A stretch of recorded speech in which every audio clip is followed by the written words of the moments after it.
With every breath I take all of my days, I will glorify your name. Parents, welcome to another episode of The Journey, a podcast intended to educate, equip, and entertain you as we talk about important issues facing our families. PCA is a Christ-centered, biblically based, and family-focused community of committed believers doing life together. We hope the information you hear on this podcast informs and inspires you to be a better parent. Welcome to The Journey. Hey parents, welcome back to The Journey. This is Dan Panetti. I've got the Coulters with me, Scott and Sharia. Thank you so much for spending a little bit of time with our parents today, and we're going to have a conversation about just the important things that you guys are involved in, our world around us, and what it looks like, and how we can better understand things from a biblical perspective. So I'm super excited about our families getting to know you and what you do. So let's start with that. Let's get to know you and what you do. So kind of give me a little bit of the backstory of the Coulters. Absolutely. We're excited to be here and have done some cool things in life. We've worked with churches, worked in Christian higher education for a while, but really have a heart that we believe that churches are the backbone of this nation, and that God has set up certain institutions that he has built in our society, and that's the family, that's the church, and that's our nation as the existence of a nation and as our government structure. And so we're committed to fighting for those, to fighting for our family, to fighting for our churches, and to have strong churches, and then to fighting for our country. Families are built upon strong parents, churches are built upon strong families, and our nation is built upon strong churches and families participating and being part of the processes. So we're excited to be part of Prestonwood, part of PCA, part of all that's taking place here, and then working on the side as well in some institutes and some ways with churches to equip them to be strong and to do a lot of what Prestonwood's doing here, and to engage families and to strengthen families in those ways according to our biblical values. So really excited to be part of this family here. I love how you put that, right? Because when we talk about the importance of, the church is built on strong families, right? So what is a strong family? What does it look like? How do we get there? Right. And then the nation is built on strong churches, right? And those strong families, right? So when we talk about, and we'll talk about some political issues, right? It really boils down to, right, those strong families being involved, right? I mean, I talk a lot about, in America, the cool thing is we get to, promote or express the will of the majority while protecting the rights of the minority. Yeah, but the will of the majority really is the strong families that are being built, right, are expressing what it is, right, for them to be able to have the freedom, the flourishing, right, the ability to raise their kids, right, and to do life in that way. And so as those families engage in that political process, that strength of the family, right, really becomes the expression of what makes this country great. And so you're kind of looking at it saying, we want strong families, right? We want strong churches, which then leads to that strong nation. That's where it all begins. Yeah. And you can't have a strong nation without strong, committed churches. You can't have strong churches without strong families. So every family has a part in strengthening their own family and being the parents God wants them to be, and raising up their children in a way that honors the Lord and teaching them the scriptures and how they should live their life. It starts with what you do at home, and it moves into the churches, and then it moves into your state, into your local community, into your country. And so we can't start with the end goal. We have to start at the beginning. Amen. And parents everywhere can start working on that today. Sounds good. Sharia, what about you? How did you get involved in this whole? Well, I think from an early point in my life, I can look back in being in school. I remember learning about some really terrible things that happened in the world. Mm-hmm. I learned about the Holocaust and things like that. But then not long after that, I began to learn about some other things that are going on currently in our time. And at that point, I was like, wow, okay, I was thinking about the Holocaust and how could people have let that happen. But then I realized, well, things are happening today, and how can I be a part of a world that's letting that happen? And so I just, from an early point, believed like we have to get involved, and obviously that's what Scripture commands us to do too, to be standing for light, be standing for truth, to speak up for those who cannot speak for themselves. So there's so many charges from Scripture telling us, like, this is your role to get involved. So I think looking far back, that's why I got involved. But then in a closer way, now I'm a mom, and I have 2 kids here at PCA. And, you see, I think parenthood changes things for everybody. Yeah. When you become a parent, it's all a different game. Mm-hmm. So when my kids are involved, it is a different story. Mm-hmm. I mean, you think of like Mama Bear, you think of Moms for Liberty, you think of how people will stand up when it's their kids who are being threatened. That's and right. today, It's insane, but it really is. Our kids have a target on them. Yeah. And that is not just the next generation, it's this generation. It is the hope in the future of our country. And so not just their temporal lives are at stake, but their eternity is at stake. Yeah. Because when you begin to infect a child's mind, it's really hard to get them back on track later. And so that's why parents, and families are so important what they do when the child is so small and young and impressionable to protect them and set them up well for life. Yeah. Well, I even like your comment about when it's about your kids. But the reality is, it reminded me, your first comment was on the Holocaust, and I remember walking through the Holocaust Museum in D.C., and you have the the Martin Niemöller quote about when they came for the whatever, I wasn't one of them, so I didn't say anything, and then they came for these, and I wasn't one of them, so I didn't say anything, and then at the end he's like, and then they came for me, and there was nobody left to say anything, and so the concept is right, even if it isn't about your specific biological children, right, we need to be concerned about all children, Right. And so, the whole idea, and we're gonna get into this, right? But the whole idea that there are, different genders now, that are not safe in bathrooms or competing against other gender, right? And it's just the world really is a crazy place, and it's like, while we may be at PCA, and for a lot of us, in some ways, we can insulate ourselves from so much of the craziness of the world because we can choose to do life differently. But the reality is there's a lot of people out there who can't, and we need to stand up, as you said, for those who can't speak for themselves. We need to stand up for everybody's children, right? For the generations to come, and eventually, right, all of those children are going to get older, right, and they're going to be the next generation, right? As Abraham Lincoln once said, right? The schoolhouse one generation becomes the White House in the next generation. So they're going to be making rules about things, and if they don't have truth and they don't have the understanding of how things really are designed, right? Well, they're going to legislate differently, and then those things are going to be pushed on everybody else. Exactly. Right? Because that's the important thing when George Washington said government is a force. Sometimes we forget that, right? When government does something that we like, it's like, oh, that's good. But when it does something that we don't like, and then it mandates something that we don't like, right? I mean, we go back to COVID. Sometimes we forget, what happened during COVID? Well, government mandated certain things. Government made you do things that you said, wait, I don't want to do this. Government's a force, and it has the power to force you to do things. So if those things aren't in line with what you believe to be right and true and good, that can be a real problem. Absolutely. Right? And so that's why this is an important aspect is, right, we're not just talking about, COVID and a quick little thing for, a couple of years. We're talking about generations of things. Right? So that's an important aspect for us. But how did you guys get involved really then? The Danbury Institute, tell me about that. What was its creation, its genesis? How did all that start? Well, a few years ago, I began, having even a stronger burden for all of these things. My kids were getting bigger, and at that point, our kids were in public school. Our oldest child was. Okay. And so we thought we would try it. We were both raised in public school, so we thought, let's just try it. We're kind of turned out okay. We're in a conservative area. Trish and I were the same way. She was a public school teacher, and I not only had the concept of I was raised in a public school, but I really felt like part of my public school education helped shape me into the person I was because I had to learn how to push back on things. Right. Absolutely. And so I was a very private Christian school because I was like, no, you need to be out there. We need to be salt and light. And we were kind of getting ready for that when our kids started, and then God brought us into the private Christian school, and I realized, oh, this is so much different than I thought. There's an opportunity to train and equip that I had never thought of before, and I'm not leaving the public school, right? But I am equipping my kids to be prepared to go out into the world. And so you tried the public school. What was that like? Well, it was okay. Okay. But I could see that it was not going to be a long-term tenable situation. Gotcha. Our son was in an okay class, and I think by and large it was probably okay, but we didn't ever want to have to end up making a reactive response. Yep. And the teacher next door to my son's class was a very emphatic, pride-waving, rally-attending rainbow person. And were you here in Texas for that? No, we were in Tennessee. In Tennessee. And okay. so it just... In conservative Tennessee. In conservative, yeah. And so, you go, South you're sending America. your son to school thinking, well, is that person having an influence in him at the playground? I mean, what is that? I'm not there all day to see that. Yep. So I think we began to see, this is not something we are going to do long term. So that is definitely the impetus for us bringing our family back to Prestonwood and PCA and making that choice for our kids. And at the same time, like you said, standing for those kids who that isn't an option for them per se. Because they need someone to speak for them. They need the people in their town who have conservative values to go and run for school board.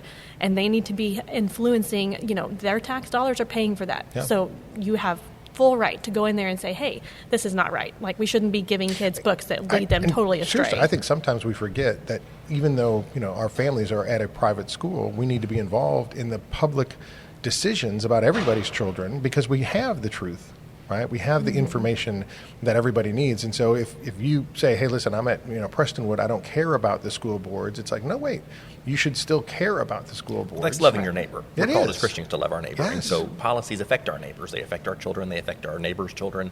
And so we love our neighbors partly through promoting policies that promote their flourishing, their protection, their safety. I would stand up and defend my neighbor. I would defend them, their life if they were in danger. I would help them. And this is one way we help them, is through policies that promote their good.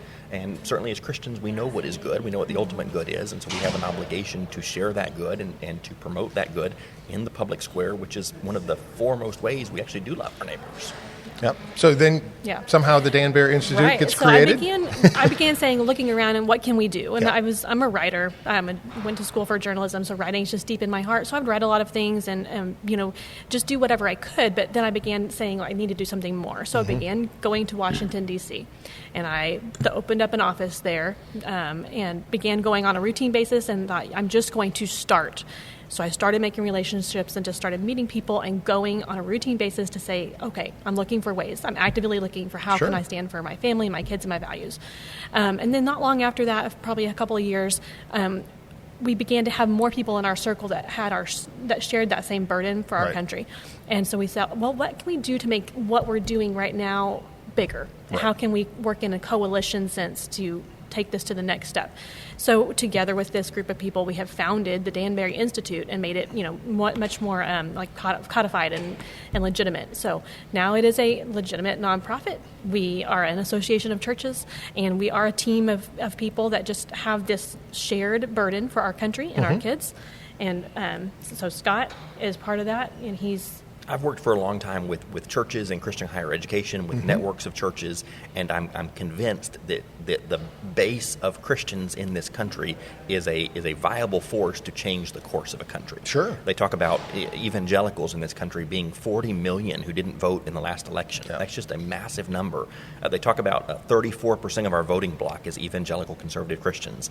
Southern Baptist, where Prestonwood exists, and the Southern Baptist Convention is 16 million members. That's about 5% of our nation's population, and so those are very influential numbers in being able to change the course of a country. And there's a rising tide of apathy among Christianity right now, of just disengagement. Also, 40 or 50 years ago, this notion was kind of lifted up that you have to either choose to be a faithful Christian and love Jesus, or involve politics, or engage your culture around you. Right. And in the history of Orthodox Christianity, that has never been the case. Yeah. That's never been the view until about 40 or 50 years ago, with really the rise of progressivism and the modern Democratic Party, and this separation there, which now has been foisted upon the church to say, pastors, you need to not speak about these things. You need to be silent about these things.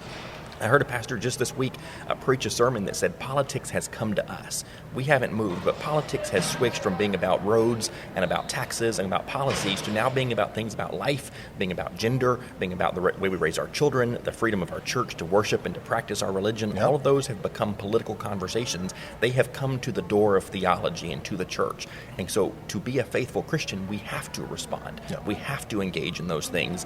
And so part of the Danbury Institute was to say, let's bring together a coalition of churches. Let's encourage them, let's resource them and equip them to know how to engage culture well. But then we also have a heart for advocacy work and for going to Washington, D.C. and for going to our state houses and speaking on behalf of those churches and saying to legislators and to policymakers, these are what Orthodox Christians believe. These are what evangelicals believe. We expect you to legislate in accordance with our views on the sanctity of life. And we have a whole lot of people in your district who you're representing that have these types of views. And so we want you to support this bill, or we want you to amend this bill in a way that is in accord with our biblical values and to promote those types of things.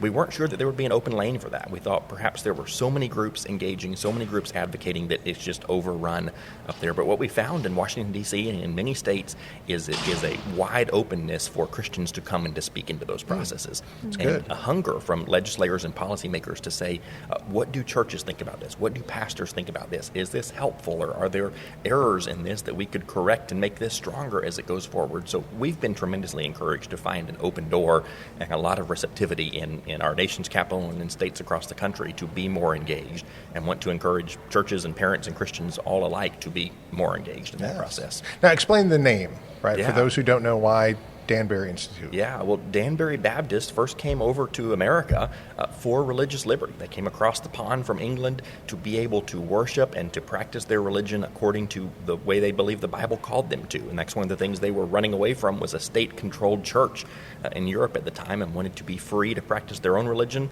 as Scripture commanded them to. And so in 1790, the earliest Baptists in this country got together in Danbury, Connecticut, and some churches from New York for the purpose of forming an association, and the explicit purpose of that was to send advocates and representatives to the newly formed state legislatures and the newly formed federal legislature they were working on to advocate for their religious views.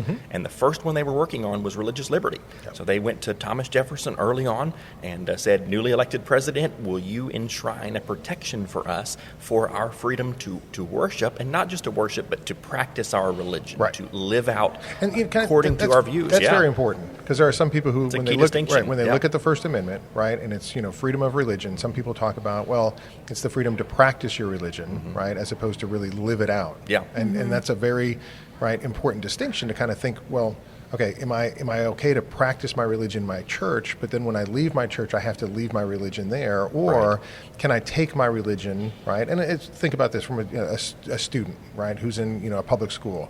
Are they taking their religion into the schoolhouse? Right. And the concept is Christianity is the only thing where people ever question that, right? Yeah. Because if you're using a different religion, or have in a sense no religion, secular humanism, right, you're allowed to take that in there, and nobody questions that. Right, but Christianity, somehow we're supposed to leave that just in our churches, or you can practice that at home, but don't take that into the public square in the debate of ideas, right? And so what you're saying is this conversation has happened, right, from our nation's beginning, because it's the idea of when government comes in, right? Well, okay, so here's my religious faith. Am I allowed to practice that, and am I allowed to express that, right, as a citizen of this particular country? And in a lot of countries, the answer is no. Right? In a lot of countries, the answer is no. There's one particular political mindset and one particular religion, right? But in this country, they said, wait a sec, no, we're going to do things differently. We're going to allow whatever religion you have to be part of your freedom of expression, your freedom of religion, so that you can not only just practice it in the privacy of your home, but you can live it out and you can discuss it in the arena of public ideas. So that's a really important distinction to talk about, and the Danbury Baptist kind of saw it from the beginning. They got that right, and we promote that still today at Prestonwood. Your ministry here so much is about building a biblical worldview that approaches every area of life. So it's not to the four walls of the church, but it's everything you do. How do you approach that scripturally, biblically, from a Christian perspective? They understood that early on. They wanted to be able to live out their Christian faith. They asked for that protection from the president, and he wrote back a famous letter, 1802, to the Danbury Baptist, where he said there will forever be a wall of separation between church and state. Now, that's been radically misunderstood a lot of times in our present generation, to say no Christians can engage in government. There's got to be a wall that you can't cross. But that wasn't his original view. We can confirm that by what happened right after that. John Leland was a Baptist evangelist who delivered that letter to him, and brought a gigantic block of cheese along the way there and said no. Anyway, long story there. We'll get into that later. But it was an evangelist that came. Thomas Jefferson responded to that letter, sent it back. But that weekend, he went and attended a worship service, a Christian preaching service with John Leland, this evangelical preacher, in the nation's, what was their House of Representatives building at the time. And so the president was willing to attend a worship service on public grounds on Sunday morning and listen to the public preaching in our Capitol building at the time, in the House building, and set the precedent there. So he was not saying Christians can't involve themselves in government in any way. He was saying government will not overreach into the church and dictate what they do or what they believe or what type of church they can have. So that established in America really something that had never existed before.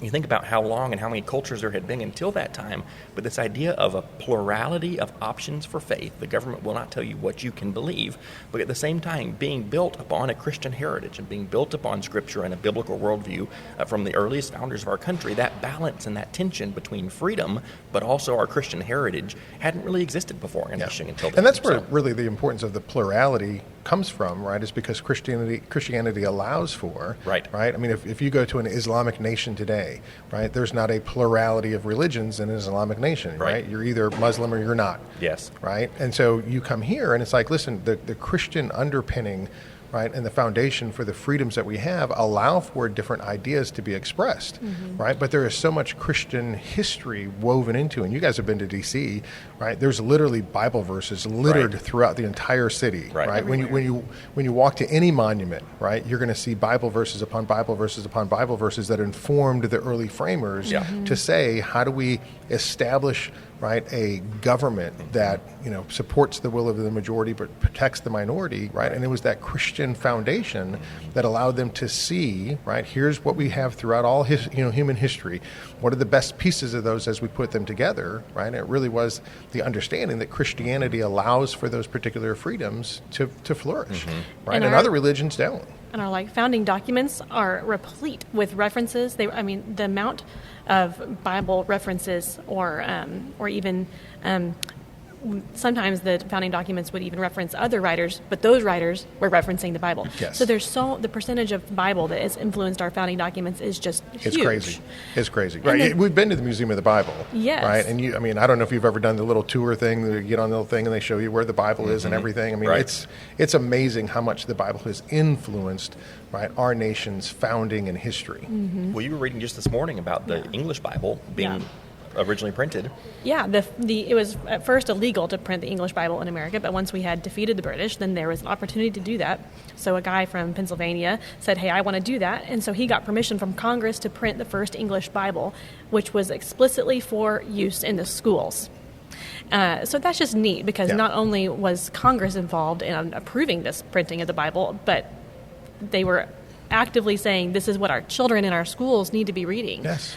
And really only until the 1960s has that has been the case for a very long time. Yeah. If you go back to the early books, the primers, right, that they used in education, right, they used Bible verses to teach kids how to read, right? And so, Congress opens up with prayer. I mean, there's not as you said, there's not a wall of separation to keep religion out of government. There's a wall of separation to make sure that government doesn't tell you which religion to pick. Right. Government doesn't tell me you have to be Baptist or you have to be Presbyterian or you have to be this. That's not what government does. Right. But government allows the freedom and the protection to say, oh, if you want to be this particular religion, you can practice it freely in this country and we'll protect those particular rights. As long as those rights don't interfere with the rights of other people to practice their religion. Right. And they weren't bashful about saying, you can choose. You can choose whatever you'd like. But just know that we're founding this nation on a set of principles. And so we're going to go with that. So, I think you are thinking, too, of the alphabet, which had a verse for every letter of the alphabet to teach kids the alphabet. So